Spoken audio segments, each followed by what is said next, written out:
అనకాపల్లి జిల్లా పాకేరావుపేట నియోజకవర్గంలో ఉద్రిక్తత వాతావరణం నెలకొంది.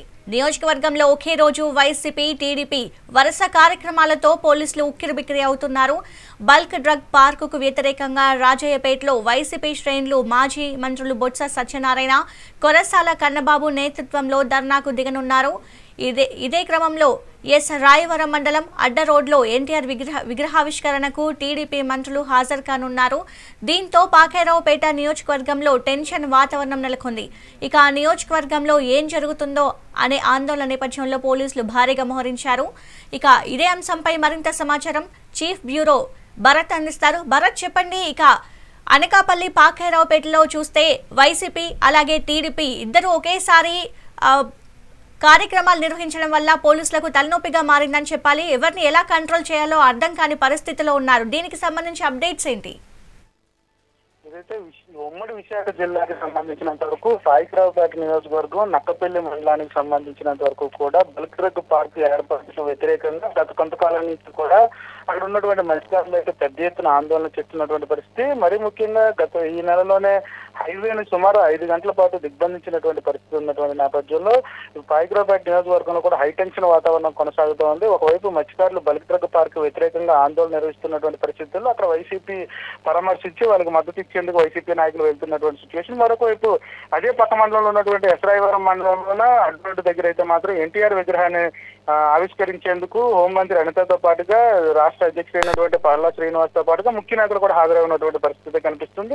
ఈ నేపథ్యంలో పోలీసులు కూడా పెద్ద ఎత్తున మోహరించినటువంటి పరిస్థితి. పాకేరావుపేట నియోజకవర్గంలో హై టెన్షన్ వాతావరణం కొనసాగుతుంది. ఎప్పుడేం జరుగుతుందో అంటూ కూడా ఒకే ఆందోళన వ్యక్తం అవుతున్నటువంటి పరిస్థితి కనిపిస్తుంది. ఇప్పటికే మత్స్యకారులకు సంబంధించినంత వరకు కూడా 3 మండలాలకు సంబంధించి ఇటు నక్కపల్లి కానీ, ఎస్రాయవరం మండలం కానీ, అటువైపు పాకేరావుపేట మండలాలు కానీ మండలాలకు సంబంధించినంత వరకు బల్క్ డ్రగ్ పార్క్ వ్యతిరేకంగా మత్స్యకారులు అందరూ కూడా ఆందోళన చేస్తున్నటువంటి సిచ్యువేషన్. మరీ ముఖ్యంగా రాజయ్యపేటకు సంబంధించినంత వరకు ఇప్పటికే 36 రోజుల నుంచి కూడా పెద్ద ఎత్తున ఆందోళన నిర్వహిస్తా ఉన్నారు. సుమారు వైసీపీ నాయకులు కూడా అక్కడికి ఎట్టుండే వాళ్ళకి మద్దతు ఇచ్చేటటువంటి కార్యక్రమం ఈ రోజే పెట్టుకోవడం, టీడీపీ కూడా ఇదే రోజు కార్యక్రమాలు పెట్టుకోవడంతో పోలీసులు కూడా హై టెన్షన్ వాతావరణం. ఉదయం నుంచి కూడా పెద్ద ఎత్తున విశాఖ జిల్లాతో పాటుగా ఉమ్మడి విశాఖ జిల్లాలో ఉన్నటువంటి పోలీసులతో పాటుగా పక్కన ఉన్నటువంటి విజయనగరం, శ్రీకాకుళంతో పాటు ఇటు ఈస్ట్ గోదావరి నుంచి కూడా పోలీసులు తీసుకొచ్చి పెద్ద ఎత్తున మోహరించినటువంటి పరిస్థితి. సుమారు 2000 మంది పోలీసుల వరకు అక్కడికి ఉన్నటువంటి సిచ్యువేషన్ అయితే కనిపిస్తా ఉంది. అయితే దీనికి సంబంధించినంత వరకు రాజయ్యపేటలో ఎవరైతే మత్స్యకారులకు మద్దతు ఇచ్చేందుకు వెళ్తున్నటువంటి వైసీపీ నాయకులకు సంబంధించినంత వరకు కూడా ఇప్పటికే డీజీపీని కలవడం, అనుమతులు తీసుకోవడం అంటే జరిగింది.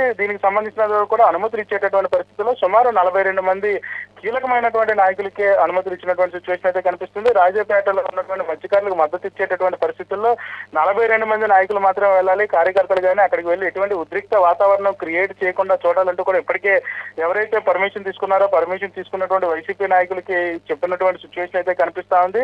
మరి ముఖ్యంగా మత్స్యకారు గ్రామాలకు సంబంధించినంత వరకు కూడా మద్దతు ఇచ్చేటటువంటి పరిస్థితుల్లో విద్వేషాలు రెగదగొట్టకుండా ఏదైతే వాళ్ళకి మద్దతు ఇచ్చేటటువంటి పరిస్థితి ఉంటుందో మద్దతు ఇచ్చేటటువంటి కార్యక్రమాలు చేపట్టాలి తప్ప ఏదైతే విద్వేషాలు రెగలగొట్టడం కానీ ఇటువంటి కార్యక్రమాలకు తదుపరి కార్యాచరణ ఏదైనా చేస్తే మాత్రం కఠిన చర్యలు ఉంటాయంటూ కూడా వైసీపీ నాయకులకు హెచ్చరించినటువంటి పరిస్థితి. ఇది నేపథ్యంలోనే పూర్తిగా ఏదైతే రాజయ్యపేటకు వెళ్ళేటటువంటి మార్గాలైనటువంటి నక్కపల్లి దగ్గర ఉన్నటువంటి నక్కపల్లి ఆర్చ్ తో పాటుగా అదేవిధంగా అక్కడే ఉన్నటువంటి ఉప్మాక దేవాలయం దగ్గర అదేవిధంగా కూడాను పక్కనే ఉన్నటువంటి హెట్రోటెక్స్ కంపెనీకి సంబంధించినంత వరకు వే ఉన్నటువంటి పరిస్థితుల్లో మొత్తం 4000కు సంబంధించినంత వరకు కూడా రాజయ్యపేటకు వెళ్లే మార్గాలన్నిటి దగ్గర కూడా పోలీసులు పెద్ద ఎత్తున మోహరించినటువంటి పరిస్థితి.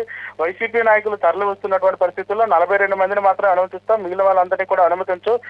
వచ్చేటటువంటి వాళ్ళు సున్నితమైనటువంటి అంశం కాబట్టి నుంచి మద్దతులకు వెళ్ళిపోవడమే తప్ప విద్వేషాలు రగలగొట్టించొద్దంటూ కూడా ఇప్పటికే చెప్తున్నటువంటి పరిస్థితి. మరొకవైపు తెలుగుదేశం పార్టీకి సంబంధించినంత వరకు కూడా ఏదైతే ఎస్రాయవరం మండలంలో అడ్డు రోడ్లో ఎన్టీఆర్ విగ్రహాన్ని ఆవిష్కరించేందుకైతే మాత్రం సన్నాహాలు జరుగుతున్నాయి. పెద్ద ఎత్తున ఏర్పాట్లు కూడా పూర్తి చేసినటువంటి పరిస్థితి. హోంమంత్రి అనిత నియోజకవర్గం కావడంతో హోంమంత్రి కూడా ఏదైతే ఎన్టీఆర్ విగ్రహాన్ని ఆవిష్కరించడంతో పాటుగా అదేవిధంగా రాష్ట్ర అధ్యక్షుడిగా ఉన్నటువంటి పల్లా శ్రీనివాసు ఆ పక్కనే నర్సీపట్నం ఉన్నటువంటి ఏదైతే అసెంబ్లీ స్పీకర్ అయినటువంటి అయ్యన్న పాత్ర కూడా ఈ కార్యక్రమానికి హాజరవుతున్నటువంటి నేపథ్యంలో పూర్తి స్థాయిలో బందోబస్తు ఏర్పాట్లు కూడా పెద్ద ఎత్తున చేసినటువంటి పరిస్థితి.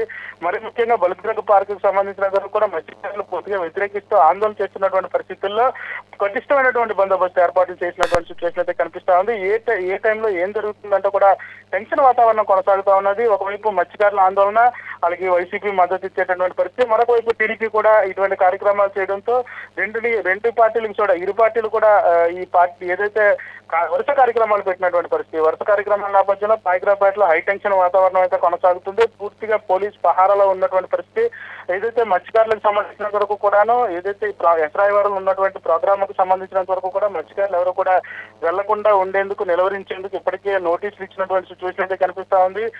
శాంతియుతంగా మీ ఉద్యమాన్ని కొనసాగించుకోండి. ఏదైతే విద్వేషాలు రెగలగొట్టడం కానీ, మరొకసారి ఎన్హెచ్ఐ కానీ లేదనుకుంటే ఎటువంటి ఘటనలు కూడా దిగొద్దంటూ కూడా ఇప్పటికే ఆదేశాలు జారీ చేసినటువంటి పరిస్థితి. ఏదైతే సంఘ నాయకులు ఉన్నారో సంఘ నాయకులు నోటీసులు ఇచ్చినటువంటి సిచ్యువేషన్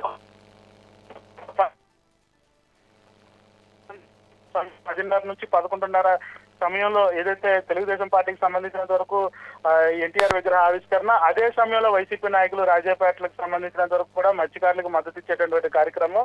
రెండింటి మధ్య కూడాను పూర్తిగా పోలీసులు అయితే పూర్తి బందోబస్తుల నడుమ అయితే మాత్రం మొత్తం కూడా టెన్షన్ వాతావరణం కొనసాగుతుంది. Right, thank you Bharat.